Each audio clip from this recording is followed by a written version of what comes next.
Hare Nama Hare Nama eva kevalam Kalo nasteva nasteva nasteva gatiranyata.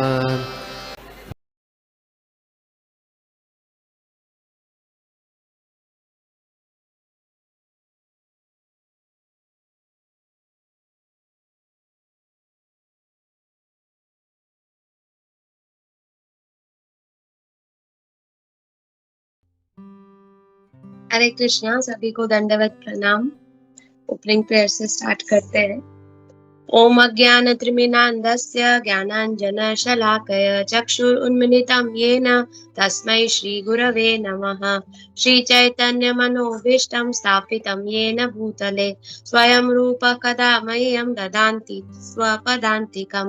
वन्देऽहं श्रीगुरु श्रीयुतपदकमलं श्रीगुरुन् वैष्णवांश्च श्रीरूपं सागरजातं सहगण रघुनाथान्वितं तं सजीवं साद्वैतं साधूतं परिजनसहितं कृष्ण चैतन्य देवं श्रीराधा कृष्ण पादान् सगण ललिता श्री विशाखान्वितांश्च हे कृष्ण करुणा सिन्धु दीनबन्धु जगत्पते गोपेश गोपिका कांत राधा कांत नमस्तुते।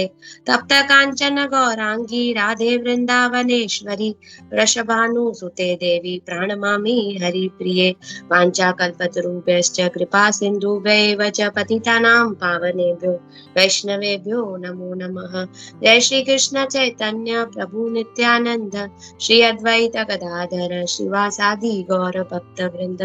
हरे कृष्णा कृष्ण कृष्णा हरे हरे हरे राम राम हरे।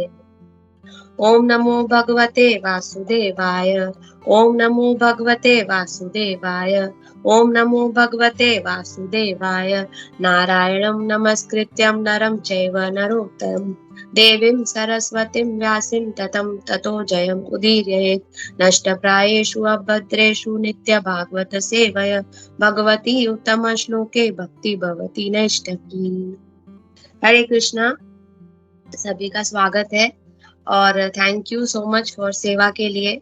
और आज मैं रिक्वेस्ट करना चाहूंगी, अगर मैं कोई पॉइंट पर्पट से एक्सप्लेन करना भूल जाती हूँ तो आप सभी हैं वरिष्ठ भक्त, तो प्लीज एंड में आप एड ऑन कीजिएगा और वो भी इसमें बता दीजिएगा।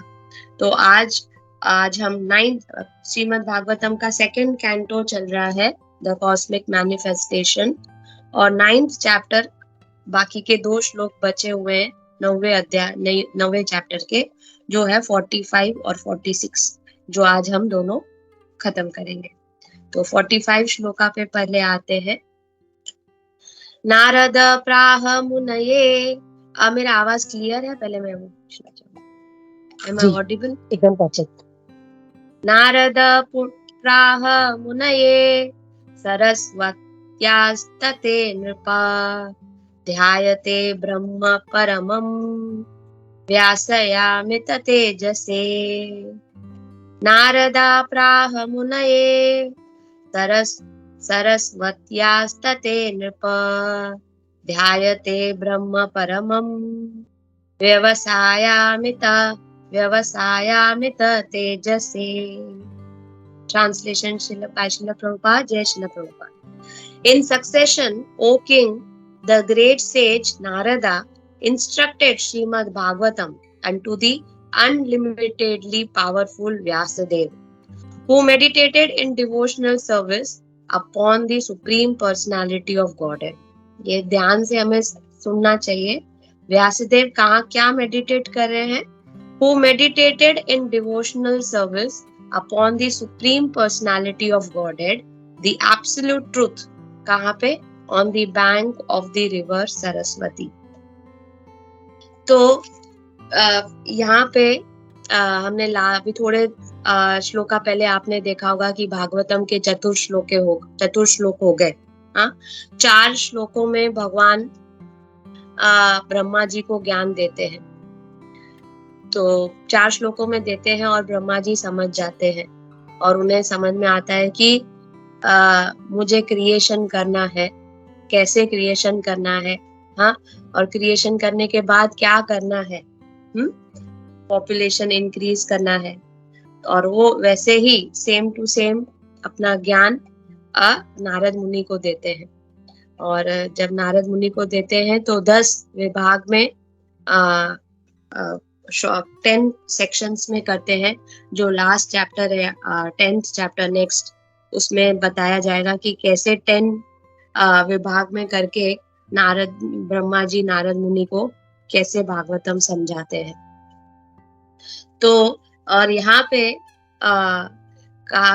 पहले व्यासदेव जी की इतनी प्रशंसा कर रहे हैं। कौन कर रहे हैं? नारद मुनि। उनके गुरु अपने डिसाइपल की प्रशंसा कर रहे हैं। पहले तो हमको ये समझना चाहिए क्या बता रहे हैं, क्या बोल रहे हैं। In the 5th chapter of the 1st canto purport में of Srimad Bhagavatam, Narada instructed the great sage Vyasadeva as follows. अतो महाभाग भगवान अमोघोदृक। क्या बोल रहे हैं उसको? O greatly fortunate pious philosopher, your name and fame are universal, and you are fixed in the absolute truth with spotless character and infallible vision. उनके गुरु उनको एक सेंटेंस, एक भागवतम के लाइन में उसकी इतनी तारीफ कर रहे हैं कि आप बहुत फॉर्चुनेट हो, पायस फिलोसोफर हो, आपका नेम और फेम पूरी जगत में, पूरी ब्रह्मांड में फैला हुआ है। क्यों ये सब चीज? क्यों? क्योंकि रीजन क्या है? क्योंकि आपने अपना विजन, अपना मन फिक्स्ड कर दिया है। किस पे? एब्सोल्यूट ट्रुथ पे। आप मेडिटेट कर रहे हो एब्सोल्यूट ट्रुथ पे। और आपका कैरेक्टर क्यों कर रहे हो ऐसे? क्यों फिक्स्ड है आपका मन? क्योंकि आपका कैरेक्टर स्पॉटलेस है, आप इनफॉलिबल विजन हो। आपका विजन और कहाँ नहीं भटकता, खाली भगवान के ध्यान में रहता है। इसीलिए क्या बोलते हैं? I ask you to meditate upon the activities. Narad Muni Vyasdev जी को क्या बोलते हैं?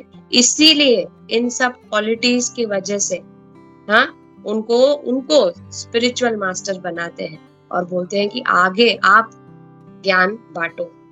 और नारद मुनि बोलते हैं मैं आपको ऑर्डर दे रहा हूँ कि आप भगवान की एक्टिविटीज पे मेडिटेट करो, जिनके अपरंपार एक्टिविटीज है, अनपैरेलल्ड। तो यहाँ पे पहले बताया गया है कि गुरु और शिष्य, मैं अभी सुन रही थी तो बोल रहे थे कि गुरु डिसाइड कर सकता है कि शिष्य आगे स्पिरिचुअल मास्टर बनेगा कि नहीं। उनकी क्वालिटीज कौन सबसे अच्छा से जान सकता है? एक गुरु अपने शिष्य की क्वालिटीज अच्छे से जान सकता है।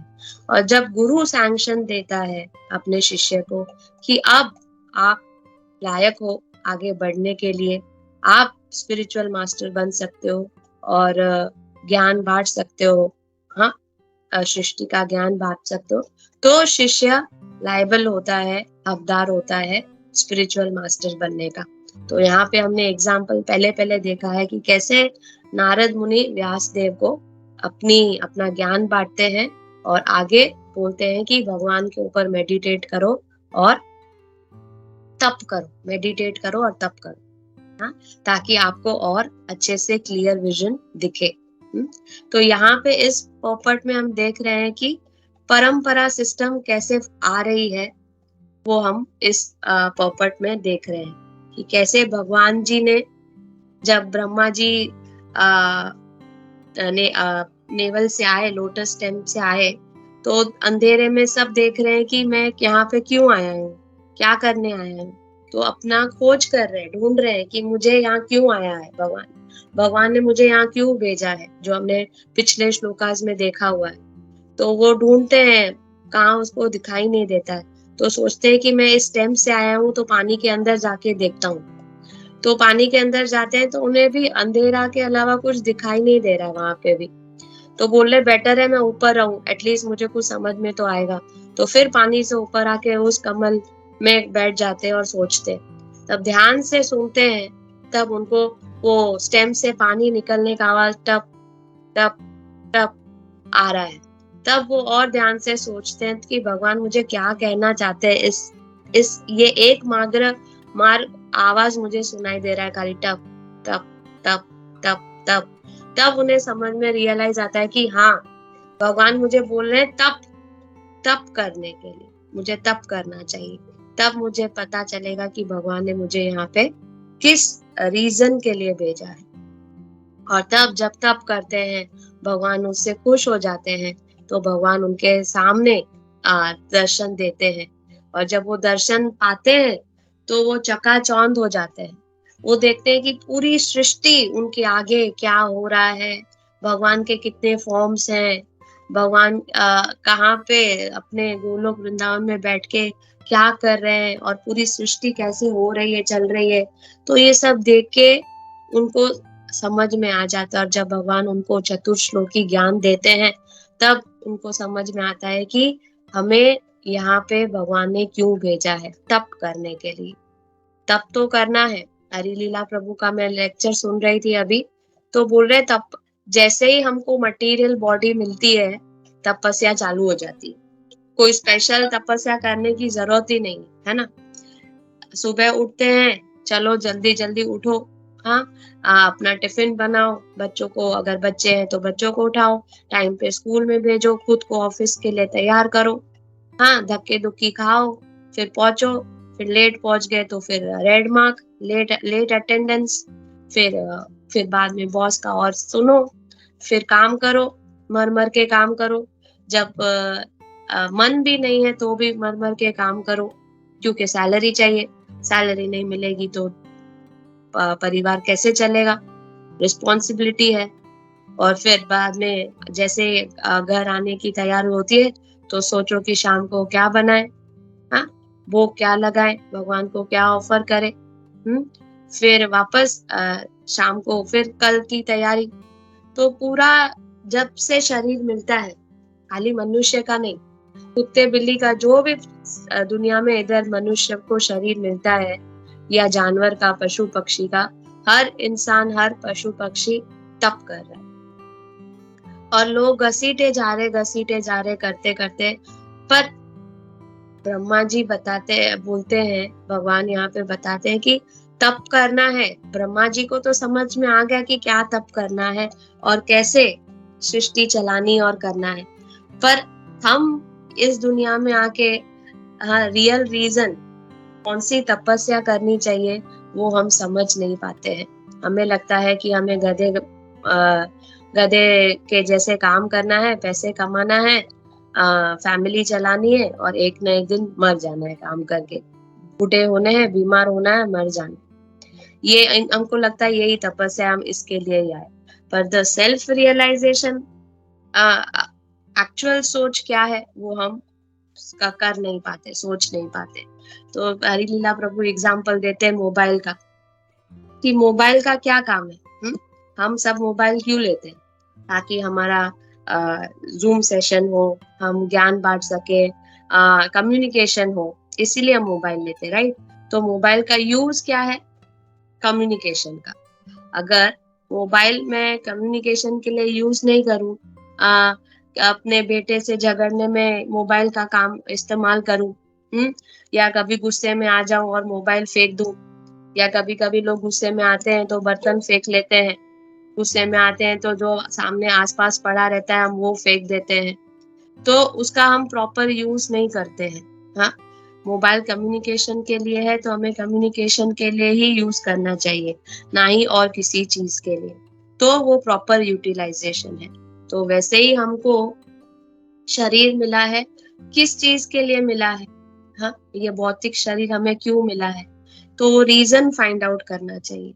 पर हम बचपन से ही, जैसे ही बच्चे पैदा होते हैं, या हम जब पैदा हुए थे, तो हमें बुद्धि में डाला जाता है कि तुम्हें पढ़ाई करना है, बड़ा बनना है, बिजनेस वूमेन बनना है, बिजनेसमैन बनना है, एक अच्छी हाउसवाइफ बनना है, पैसे कमाने हैं, ये करना है, वो करना है, इतने सारे। और अगर हम नहीं भी सोचे तो बाहर से कहाँ ना कहाँ से ये सब हमें सुनाई देता है, हमको लगता है कि हाँ, दुनिया इसी में ही सीमित है और हमको यही सब करना है और हम इसके लिए ही आए हैं। रॉन्ग, हम ये सब चीज के लिए नहीं आए। हाँ, एक्चुअल किस चीज के लिए आए ये हमको कभी पता चलता ही नहीं है, रियल नॉलेज मिलता ही नहीं।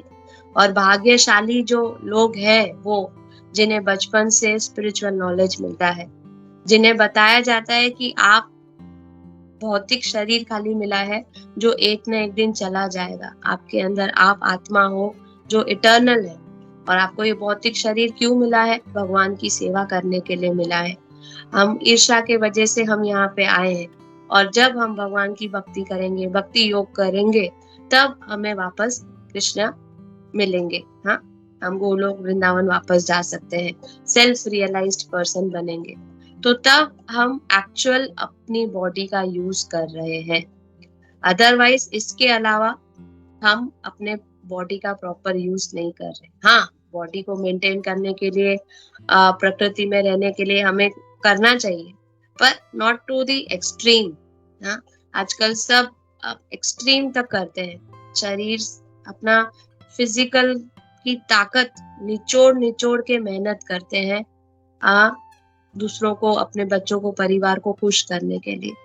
पर हमें लगता है कि पैसे कमा के ये करके बच्चे खुश हो जाएंगे और उनका जनरेशन वो सुखी रहेगा, पर ये नहीं हो सकता है।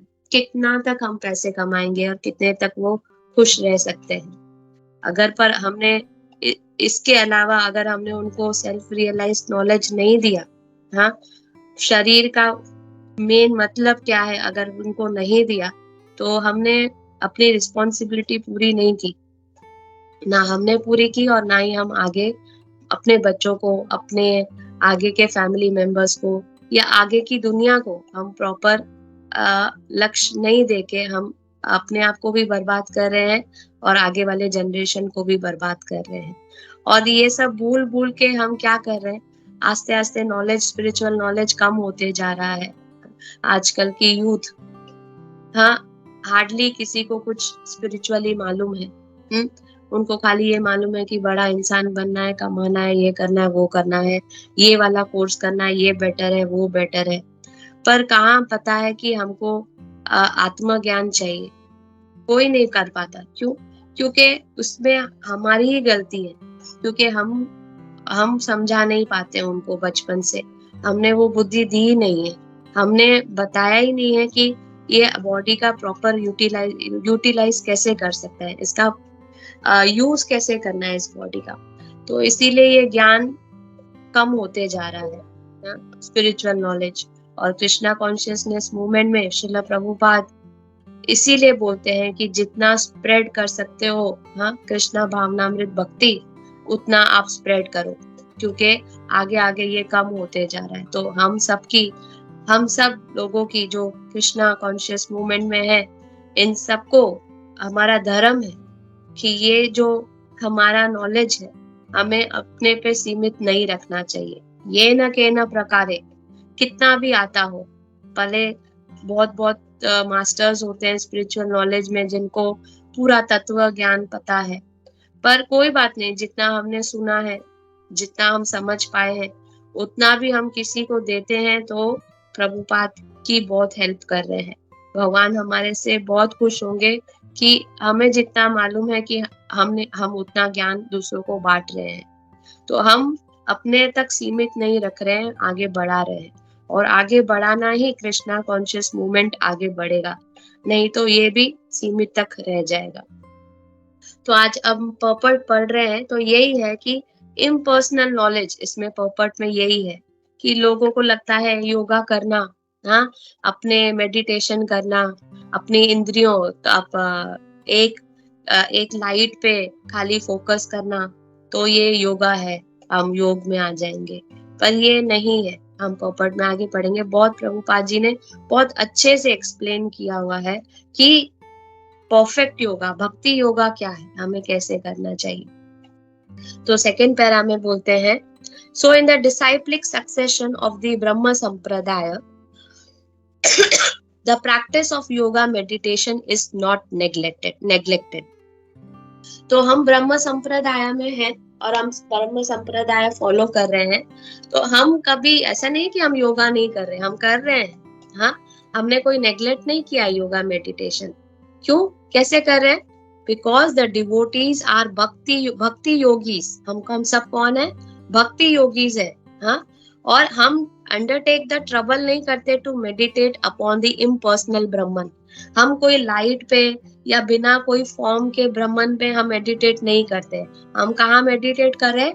परम क्या कहा है? ब्रह्म परमम, द एब्सोल्यूट ट्रूथ को, जो रियल है, जो सच्चाई है, फॉर्म को, अब प्रॉपर फॉर्म को, सुप्रीम ब्रह्मन को हम मेडिटेट कर रहे हैं। ब्रह्मन रियलाइजेशन बिगिंस फ्रॉम दी, बहुत लोग क्या करते हैं ब्रह्मन रियलाइजेशन के लिए पहले इम्पर्सनल एफल्जेंस पे जाते हैं। जैसे बहुत सारा एग्जांपल बताते हैं ना कि ट्रेन दूर से आ रही है पर ट्रेन नहीं दिखती है, पहले उसकी लाइट दिखती है, और फिर लाइट के बाद आगे हम जाते हैं तो और कुछ कोई चीज है वो दिखती है, परमात्मा, उसका एग्जांपल देते हैं परमात्मा रियलाइजेशन।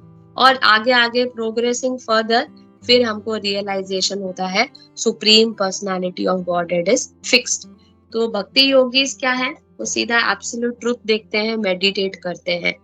और एक प्रभु बताते हैं कि मेडिटेट करने के लिए हमें पहले अपने सेंसेस कंट्रोल करने चाहिए। आजकल के योगा में क्या है, सेंसेस कंट्रोल करना तो सिखाते ही नहीं है। हाँ, बताते हैं कि जो मन में आए खाओ, हाँ, जो इच्छा करे खाओ, हाँ, पर योगा करो, मेडिटेट करो। पर कैसे? पहले मेडिटेशन तब होगा कायम, हम सफलता तब प्राप्त होगी, कब? जब हम अपने सेंसेस को कंट्रोल करेंगे। क्योंकि जब सेंसेस कंट्रोल होंगे तब हमारा मन कंट्रोल होगा, माइंड कंट्रोल कर सकते हैं। और जब माइंड कंट्रोल कर सकेंगे तब हम एब्सोल्यूट ट्रूथ के ऊपर ध्यान कर सकते हैं। तो ये बहुत जरूरी है कि पहले हमें अपने सेंसेस कंट्रोल करने चाहिए। ये होती है तपस्या। तो आगे बताते हैं कि and progressing further, realization of the supreme personality of Godhead is fixed.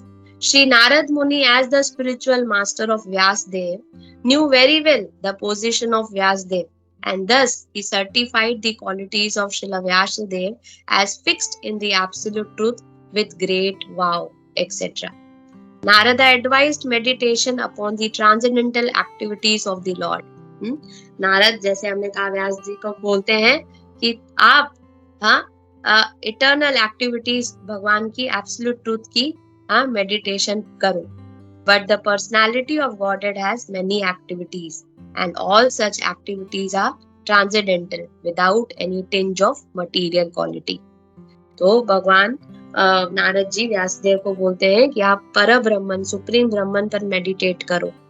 Then Narada would not have advised Vyasdev to meditate upon them. क्यों?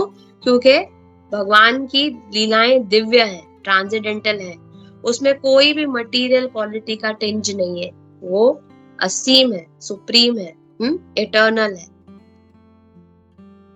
तो ये सब कहा जाता है। और फिर जैसे भगवत गीता में भी बताया है कि अर्जुन रियलाइज करते हैं फैक्चुअल पोजीशन भगवान की, और लॉर्ड कृष्णा को क्या बोलते हैं, भगवत गीता में अर्जुना क्या बोलते हैं, श्री कृष्णा एंड ये Arjuna summarize the purpose of the Bhagavad Gita by his realization of lord Shri Krishna and thus said, my dear supreme personality of Godhead, you are the supreme absolute truth, the original person in the eternal form of bliss and knowledge, and this is confirmed by Narada, Asita, Devala and Vyasadeva.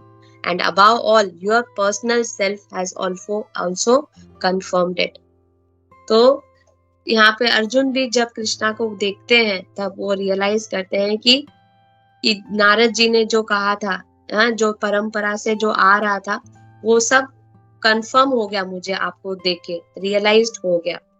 और जब व्यासदेव अपना mind fix करके meditate करते हैं, भक्ति योग trans में करते हैं, तो उन्होंने एक्चुअली सुप्रीम पर्सन को देखते हैं माया के साथ, जो उनकी ही एक एनर्जी है, कॉन्ट्रापोजिशन पे। And as we have discussed before, the Lord's maya और illusion is also a representation, because maya has no existence without the Lord. जैसे एग्जाम्पल दिया गया है कि डार्कनेस इंडिपेंडेंट नहीं होती है, लाइट लाइट पे निर्भर होती है। अगर लाइट नहीं होगी तो हमें डार्कनेस समझ में आता है, अंधेरा समझ में आता है। तो वैसे ही माया भगवान के बगैर नहीं रह सकते, वो उनकी पार्ट एंड पार्सल है। तो ये एग्जाम्पल बहुत अच्छे से दिया हुआ है यहाँ पे। आगे, therefore perfection of meditation is realization of the personality of Godhead along with his transcendental activities. Meditation on the impersonal Brahman is a troublesome business for the meditator. पर अगर भगवान को एब्सोल्यूट ट्रुथ को छोड़ के अगर हम इम्पर्सनल फॉर्म में लाइट को, कैंडल को, या कोई सेंटेंसेस कोई दीवार पे लिख देता है कि आई एम द सुप्रीम, मैं योगी हूँ, मुझे अपने पे ध्यान देना है, ये सब चीजों पे अगर कोई मेडिटेट करेगा इम्पर्सनल फॉर्म में तो वो बहुत ट्रबलसम में आ जाएगा। यहाँ पे श्रील प्रभुपाद बताते हैं, क्लेशो अधिकतरस तेषाम अव्यक्तासक्त चेतसाम, वो अधूरा ज्ञान है। और क्लेशो, हमेशा वो मटीरियल दुनिया में घूमता रहेगा और हमेशा ट्रबलसम रहेगा, हमेशा वो मिजरीज में रहेगा, हमेशा वो डाउट्स में रहेगा। तो रियल नॉलेज क्या है, रियल योगा क्या है? हमको एब्सोल्यूट ट्रुथ पे मेडिटेट करना है, उन पे विचार करना है, और हमें इस दुनिया में हम क्यों आए हैं वो self realization question find out करने का है, और हमें वो हासिल करना है। हमारा लक्ष्य वही है, भगवान के प्रति हमें हम भगवान के सेवक है, और हमें भगवान की सेवा करनी चाहिए। हम दासानुदास है और हमें सेवा करके ही वो आनंद प्राप्त होगा, और हमें शरीर का जो तपस्या है, भगवान प्राप्ति तभी होगी जब हम तप करेंगे, हम जब भगवान का नाम लेंगे तप करेंगे। तो बहुत सारे उदाहरण दिए हैं। एक ऋषभ देव अपने बच्चों को उदाहरण देते हैं, श्लोक बताते हैं, समझाते हैं। वो श्लोक का 1 मिनट है, मैं निकालती हूँ। नयम देहो देह भाजम निर्लोके 5.5.1 में ऋषभ देव जी अपने बच्चों को बताते हैं।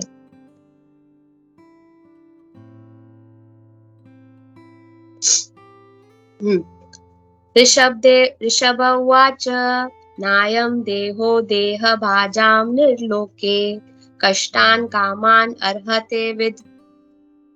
1 मिनट, सॉरी।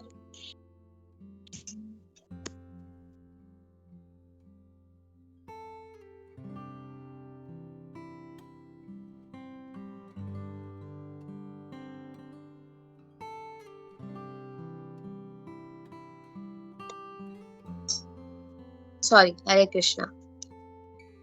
कष्टान कामान अर्हते विद पूजाम ये तपो दिव्यम पुत्र कायेन सत्वम शुद्धेत यस्मात् ब्रह्म सौख्यम त्व अनंतम।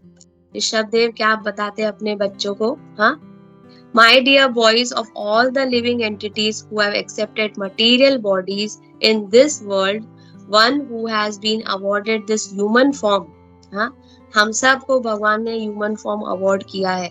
तो क्या आप बता रहे हैं ऋषभ देव अपने बच्चों को, और ये हम सबके लिए है, कि this human form should not work hard day and night simply for sense gratification. खाली अपने इंद्र तृप्ति के लिए हमें जीना नहीं चाहिए, अपना ह्यूमन फॉर्म यूज नहीं करना चाहिए, क्योंकि ये फॉर्म इवन कुत्तों और हॉग्स, सुअरों को भी मिला है।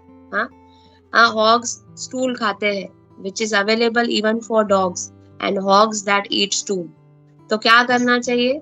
One should engage in penance, तपस्या, austerity करनी चाहिए। किस चीज के लिए? क्या प्राप्त करने के लिए? To attain the divine position of devotional service. और जब ये एक्टिविटी करेंगे, by such activity हमारा हार्ट प्यूरिफाइड होगा। नहीं तो हम कितने कॉन्टामिनेटेड हैं, हम सबको पता है कि हमारे मन में कभी अच्छे विचार हमेशा आते नहीं है, क्योंकि हम भौतिक जमाने में रह रहे हैं। बाहर जाते हैं, किससे एसोसिएशन करते हैं, कहाँ पे रहते हैं, किससे बात करते हैं, और करना पड़ता है। पर पूरी वही मैंने जैसे कहा कि हमें अपने स्पिरिचुअल ग्रोथ के लिए भी सोचना चाहिए। तो हमारा हार्ट कब प्यूरिफाइड होगा? कौन सी तपस्या से होगा? जब हम ऑस्टेरिटी करेंगे भगवान के प्रति, डिवोशनल सर्विस करेंगे तब once heart is purified. And when जब हार्ट प्यूरिफाइड होगा, जब हम वो पोजीशन अटेन करेंगे, तब हमें सच्चित आनंद मिलेगा। क्योंकि हमारी सोल, जैसे भगवान सच्चित आनंद है, हम भी सच्चित आनंद है। हाँ, हमारा भी रूप है जो हमें अभी दिखाई नहीं दे रहा है। हमें खाली ये जो क्षणभंगुर जो रूप है, ये जो स्किन है, जो एक ना एक दिन खत्म होने वाली है, अभी हमें लगता है यही रूप है हमारा, और हम इससे ही प्यार कर बैठते हैं। पर ये हमारा रूप नहीं है, ये टेम्पररी है। हमको ये क्षणिक के लिए मिला हुआ है, और जो एक ना एक दिन खत्म हो जाएगा, मर जाएगा, जल जाएगा। पर हमारा जी जो आत्मा है, जो उसका भी एक फॉर्म है जो हमें दिखाई नहीं दे रहा है इस इंद्रियों से। तो हमें वो वाला फॉर्म प्राप्त करना है, और वो वाला फॉर्म इटर्नल है, कभी नहीं खत्म होता, और भगवान के जैसे ही है, सच्चित आनंद है वो फॉर्म। हाँ, हमेशा खुश और न मरने वाला, हाँ, सच्चित आनंद, और कभी ना खत्म होने वाला, और हमेशा ब्लिसफुल है, which is transcendental to material happiness and which continues forever। तो कितने अच्छे से ऋषभ देव अपने बच्चों को समझाते हैं।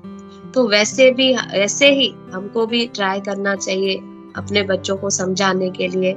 हमारे जो फ्रेंड्स हैं, एसोसिएट्स हैं, जो हमारे साथ पूरे दिन में वार्तालाप करते हैं कि हमारा जीवन, रियल लाइफ क्या है, हमारा रियल बिजनेस क्या है, ये हमें समझाना चाहिए। और एक बहुत अच्छे श्लोकास हैं जो हमें बताते हैं। एक और श्लोका मैं पढ़ना चाहूंगी, वर्स नंबर 7.9.17। इसमें प्रहलाद महाराज के ये 7.9.17। यस्मात् प्रिया प्रिय वियोगो संयोगो जन्म शोक अंगीन सकल योनिषु दयामानः दुःखौषादं तदपि दुःखम् अतद्धियां भूमानि वद मे तव दास्य योगम। इसमें कहा, मस्त ट्रांसलेशन है ये भी। O great one, O supreme Lord, because of combination with pleasing and displeasing circumstances and because of separation from them, one is placed in a most regrettable position। हाँ, हमें लगता है कि हम खुश हैं। जब हमें गुलाब जामुन मिलता है तो हम लगता है हम खुश हैं। जब हमें करेले की सब्जी मिलती है, जो नहीं पसंद है सब्जी, तो हमें लगता है हम दुखी हैं। तो हमने सुख और दुख को इतनी छोटी सी लिमिट में डिफरेंशिएट कर दिया है। Combination with pleasing and displeasing circumstances. क्यों? पर पता नहीं कि because of separation from them हम रिग्रेटेबल पोजीशन में है। पर हम वाकई में दुखी क्यों है वो हमें समझ में नहीं आ रहा है, क्योंकि हम किसको मिस कर रहे हैं? हमने एब्सोल्यूट ट्रुथ को अपने माइंड में, अपने हृदय में नहीं डाला है। हम अपने परमात्मा को जो अंदर ही बैठे हुए हैं, हम उन्हें खोज नहीं पा रहे हैं। One is placed in most regrettable position within heavenly or hellish planets, as if burning in a fire of lamentation. Although there are many remedies by which to get out of miserable life, any such remedies in the material world are more miserable than the miseries themselves. Therefore, I think that the only remedy is to engage in your service. तो क्या करना है? अगर हमें खुश होना है, अगर हमें रियल दवाई चाहिए, हाँ, इटर्नल दवाई चाहिए, तो हमें आपके सर्विस में, हाँ, engage in your service। Prahlad महाराज बोलते हैं कि आप मुझे अपने सर्विस में engage कीजिए। Kindly instruct me in such service। तो प्रहलाद महाराज बताते हैं कि मुझे इस भौतिक खुशी और दुखों में नहीं रहना है, मुझे एस्पायर होना है कि आपके लोटस फीट में, आपकी सर्विस में इंगेज होना है। हाँ, तो ये प्रहलाद महाराज भगवान को रिक्वेस्ट करते हैं और प्रार्थना करते हैं। तो हमारी प्रार्थना में भी ये होना चाहिए। ये दुख सुख ये जो हम मान बैठे हैं वो कुछ है ही नहीं।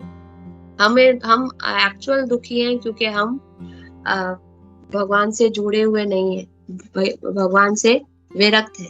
तो हमें भगवान से जुड़ना है ताकि हम परम आनंद भगवान के जैसे हम खुश रहें। और लास्ट में हरिनाम प्रभु, हरिलीला प्रभु एक श्लोका और, सॉरी मैं आज आपको श्लोकास बहुत बता रही हूँ और उसको एक्सप्लेन कर रही हूँ, पर ये सब बहुत श्लोकास बहुत इम्पोर्टेंट है, तभी हम समझ पाएंगे ये कि रियल ट्रूथ किसमें है। 12 पॉइंट भागवतम के लास्ट वाले कैंटो में 12.13.23 में भगवान क्या बताते हैं।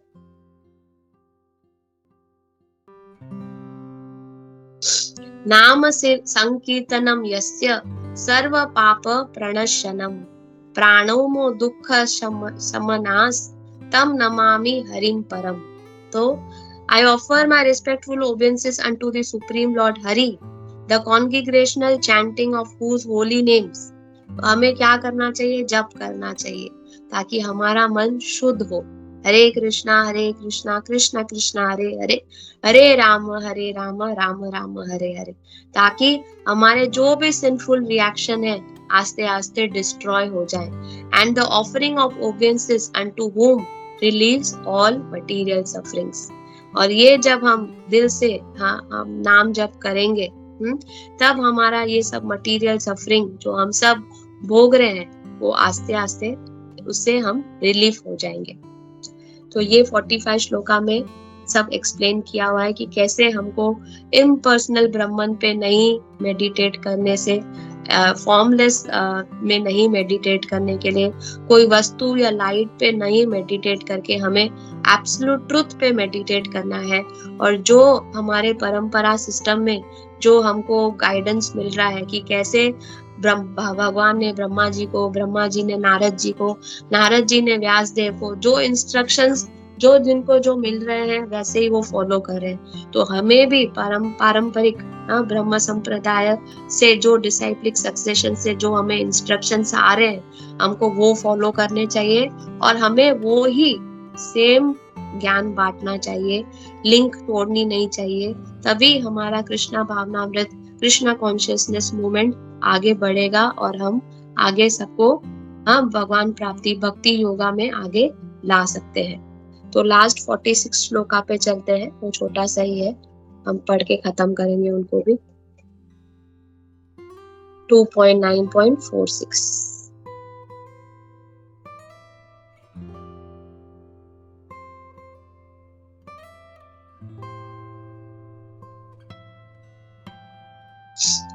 यद उथाहम तवया पृष्ठो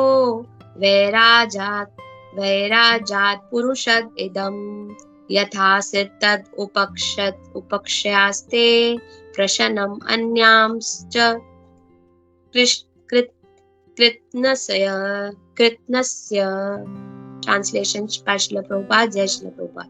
O King, your questions as to how the universe became manifested from the gigantic form of the personality of Godhead, as well as other questions, I shall answer in detail by explanation of the 4 verses already mentioned। तो शुकदेव गोस्वामी परीक्षित महाराज को बोलते हैं कि 8वें अध्याय 8वें lesson में भी परीक्षित महाराज बहुत सारे शुकदेव गोस्वामी को क्वेश्चंस पूछते हैं। तो उसके रिलेटेड और अभी परीक्षित महाराज पूछ रहे हैं कि कैसे ये इतनी बड़ी जायंटिक फॉर्म ये दुनिया मैनिफेस्ट हुई, form of the personality of godhead. ये सब उत्तरों के आंसर्स में डिटेल में आगे के 4 वर्सेस में आपको पहले से ही चतुर श्लोका में आपको मेंशन कर बता दिया हूँ। पर आगे के नेक्स्ट चैप्टर में जो चैप्टर है आंसर्स टू द क्वेश्चंस, वो पूरा चैप्टर का नाम ही जो 10वां अध्याय जो स्टार्ट होगा आपका कल से, वो पूरे आंसर्स ही हैं जो शुकदेव गोस्वामी परीक्षित महाराज के हर एक क्वेश्चन को एक्सप्लेन करते हैं, डिटेल में है, जो 10 विभागों में किया हुआ है और परीक्षित महाराज को एक्सप्लेन करता है। तो एक पर्पट बहुत इम्पोर्टेंट है As stated in the beginning of the Srimad Bhagavatam, this great transcendental literature is the ripened fruit of the tree of Vedic knowledge. है ना, हम कहते हैं ना जैसे मैंगो फ्रूट एक राइपेंड फ्रूट है, हाँ, जो पक गया है, तो भागवतम भी एक ऐसा नेक्टर है, ऐसा नेक्टर है जो राइपेंड फ्रूट मैंगो के जैसा है, जहाँ पे हाँ, अगर हम भाव से हम भगवान का, गुरु महाराज का शरण लेके अगर हम ध्यान से पढ़ते हैं और वैदिक नॉलेज ज्ञान प्राप्त करने का वो मन से सोचते हैं, तब हमें हर क्वेश्चन का आंसर हमें इस श्रीमद् भागवतम में मिलता है। ऐसा कोई क्वेश्चन नहीं है जिसका आंसर भागवतम में नहीं हो। खाली हमारा वो लक्ष्य, हमारा वो मन साफ होना चाहिए ताकि हमारा जो क्वेश्चन है जो हमें उसमें आंसर मिले और हम समझ पाए। तो हमें अपनी शुद्धि करनी चाहिए ताकि हम वो पक्का हुआ फ्रूट हमें मिला है श्रीमद् भागवतम श्रील व्यास देव जी के कारण। तो हमारा वो मन शुद्धि होना चाहिए ताकि all questions that can be humbly possible regarding the universal affairs beginning from its creation। कभी कभी हमें लगता है ये सेकेंड कैंटो कभी कभी बोरिंग लगता है क्योंकि पूरा कॉस्मिक मैनिफेस्टेशन है, पर हरि लीला प्रभु बोलते हैं कि हमें सेकेंड सबसे पसंदा कैंटो होना चाहिए, सेकेंड कैंटो। क्यों? क्योंकि हम इस प्रकृति में रह रहे हैं और ये पूरा कॉस्मिक मैनिफेस्टेशन प्रकृति के बारे में ही है कि हमें इस प्रकृति कैसे आई और कैसे हम सब जीव जंतु इस प्रकृति में पैदा हुए हैं और हमें क्या करना चाहिए, और सब क्वेश्चंस के उत्तर वहां पे दिए हुए। पर जब हम ये समझ के मन से पढ़ेंगे, मन लगा के पढ़ेंगे, दुखी होके नहीं पढ़ेंगे कि चलो सेकेंड कैंटो खत्म करना है, कैसे भी खत्म कर लेते हैं, फिर आगे के कैंटोस अच्छे हैं जिसमें स्टोरीज है, लीलाएं हैं, ये है, नहीं। सेकेंड कैंटो भी हमारे लिए बहुत जरूरी है क्योंकि इसमें पूरा बिगनिंग से क्रिएशन कैसे हुआ है ये सब बताया गया है श्रीमद् भागवतम में। The answers depend only on the qualification of the person। Bhagavatam में सब कुछ लिखा हुआ है, पर हमारे आंसर कब कहाँ डिपेंड होंगे? जब हम क्वालिफाइड रहेंगे, हाँ, जब हमारा लक्ष्य क्लीन होगा तब हमें वो सब उत्तर मिलेंगे। और आगे चल के the 10 divisions of Srimad Bhagavatam as explained by the great speaker Srila Shukadev Goswami are the limitations of all questions। आगे चल के ये 10 विभाग जो उत्तर दे रहे हैं शुकदेव गोस्वामी क्वेश्चंस के, वो हमें आगे पढ़ने मिलेंगे। एंड इंटेलिजेंट पर्संस, हाँ, कितना प्रभुपाद जी ने सही से कहा है, खाली इंटेलिजेंट पर्संस हैं जो सही मायने से ज्ञान प्राप्त करना चाहते हैं, जो शुद्ध मन है, जिन्हें सच्ची में भाव है कि हमें इस शरीर का प्रॉपर यूज करना है, उनको ही will derive all intellectual benefits from them by proper utilization। Thus end the Bhakti Vedanta purports of the second canto, 9th chapter of the Srimad Bhagavatam, entitled Answers by citing the Lord's version। Hare Krishna, thank you so much, दंडवत प्रणाम।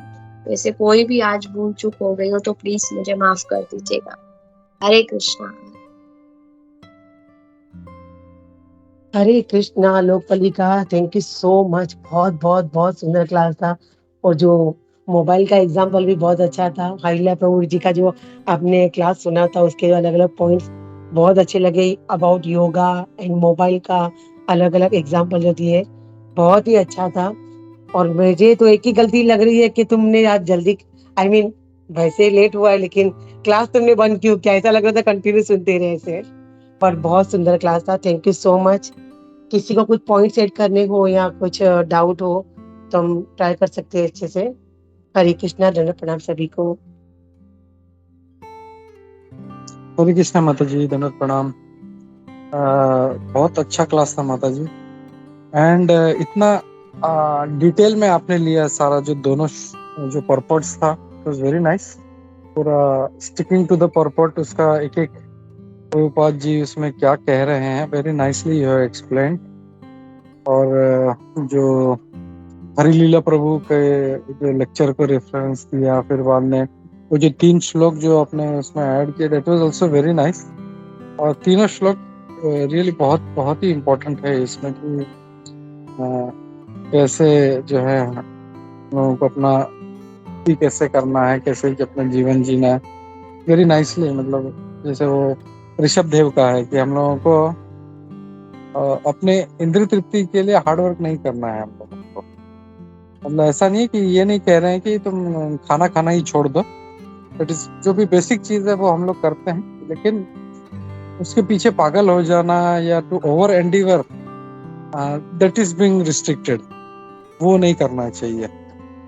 और क्योंकि शरीर है तो मतलब पानी चाहिए, हवा चाहिए, खाना चाहिए, but to over endeavour for that, और ये ओवर एंडीवर भी जो है ये हमारे भक्ति में बहुत बड़ा बाधा होता है। हमने लेक्टर ऑफ इंस्ट्रक्शंस में भी देखा कि कैसे जो है, तो all it was very nice instruction. और बहुत अच्छे से आपने जो दोनों पर्पट इतने बड़े बड़े थे, बट बहुत मतलब एकदम उपयुक्त जो था, एकदम समय में उसको समराइज किया माता जी, तो थैंक यू फॉर दैट।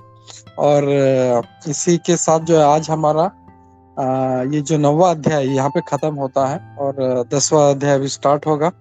और जैसे आपने बताया कि ये जो 4 श्लोक थे, जो ब्रह्मा जी ने सिर्फ 4 श्लोक दिए थे, उसको जो है अब ये नारद मुनि जी ने उसको फिर आगे बताया, फिर नारद मुनि जी ने व्यासदेव जी को बताया, व्यासदेव जी ने उसको आगे एलेबरेट किया।